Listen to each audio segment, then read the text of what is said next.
Hello students, today we'll study Henry Fayol's Principles of Management. Henry Fayol is also known as Father of General Management. He has given 14 principles of management. First is division of work. According to Fayol, work is divided into small tasks, jobs. A trained specialist who is competent is required to perform each job. Thus, division of work leads to specialization. Second principle is authority and responsibility. According to Fayol, authority is right to give orders and responsibility is the obligation to perform the duty. There should be a balance between authority and responsibility. A manager should have necessary authority to carry out his responsibility. Both should go hand in hand. If an employee is given authority, he should be made responsible at the same time. If he is made responsible, he should be given authority. Third, discipline. Discipline is the obedience to organizational rules and employment agreement which are necessary for the working of the organization. Discipline requires good superiors at all levels, clear and fair agreement, and judicious application of penalties. Next principle is unity of command. According to this principle, there should be one and only one boss for every individual employee. If an employee gets orders from two or more bosses or superiors at the same time, the principle of unity of command is violated. Next principle is unity of direction. According to this principle, there should be one head and one plan, or one unit department and one plan. All the units of an organization should be moving towards the same objective. It means that the energies and efforts of all the employees should be channelized towards the common goal. Sixth is subordination of individual interest to general interest. The interest of an organization should take priority over the interest of any one individual employee. In all the situation, the interest of the group company will supersede the interest of any one individual. Next is remuneration of employees. The overall pay and compensation should be fair to both employees and the organization. Employees should be given fair and justified salary for their services. At the same time, it should be within the paying capacity of the company. Next one is centralization and decentralization. What is centralization? The concentration of decision-making authority is called centralization.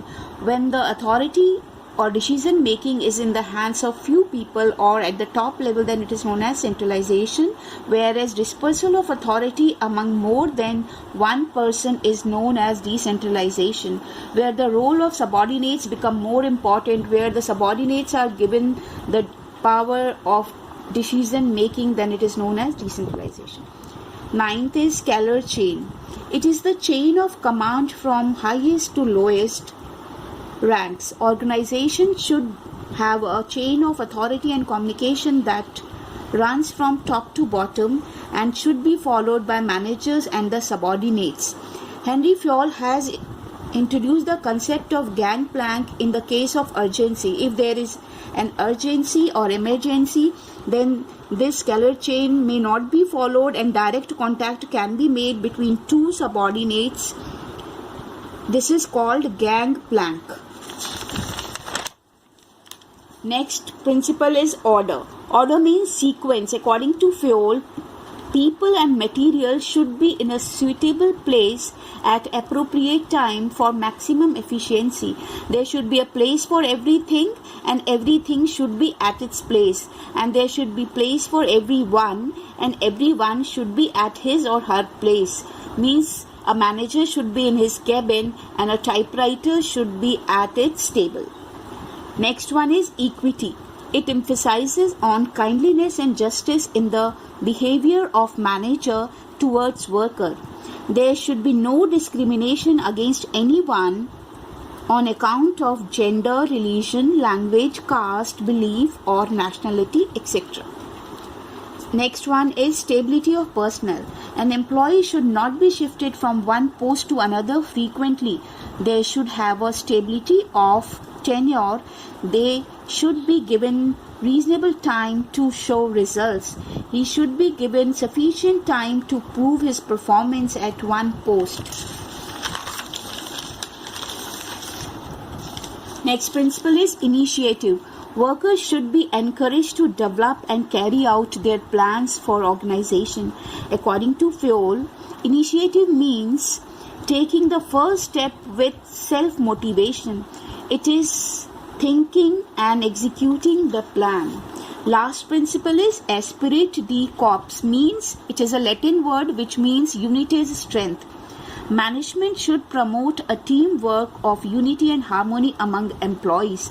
A manager should always replace I with we in all his conversation with workers to foster team spirit. Now the last topic of this chapter is contribution of Fayol and Taylor. Fayol versus Taylor. First point of difference is perspective. Henry Fayol contributed at top level management and F.W. Taylor contributed at shop floor level of a factory. Second point is unity of command. Fayol strongly believed that unity of command should be followed in every organization. Taylor did not feel that it is important. Under functional foremanship, the workers receive orders from 8 specialists. Applicability. Fayol principles are universal applicable. Taylor's principles are applicable in specialized situations. Basis of formation. Fayol's principles are based on personal experience. Taylor's principles are based on experimentation and observation. Focus. Point of difference is focus. Fayol focused on improving overall administration. Taylor focused on increasing productivity.